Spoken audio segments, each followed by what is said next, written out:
This video, I'll show you how to install Project 2D FX in GTA 4 and make distant objects and lights look better in 2026.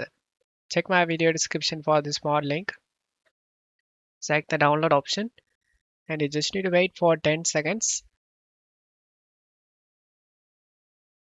After 10 seconds, select the download now option and it will start downloading. Check my video description for this mod. Select the download option. Wait for 15 seconds. Select the download now option and it will start downloading. After download done, check this folder icon. Right click on the project mod and select vendor and select open with vendor. Just to close stuff here. Right click on the game on the desktop and select open file location. And before doing this mod backup with GTA 4, just copy and paste it in same location. Rename it as backup.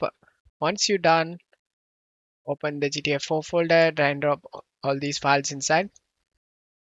Once you've done this, go back, open the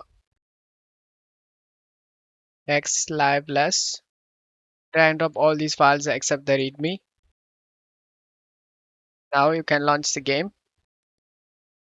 It makes the world look more complete at long distance, add realistic lights and fixes visual bugs and limits in the game. I will add before and after comparison. You can see the lights in the bridge and the reflection in the water looks beautiful. I hope this video helped you. If the video helped you, don't forget to leave a like and subscribe. Thank you.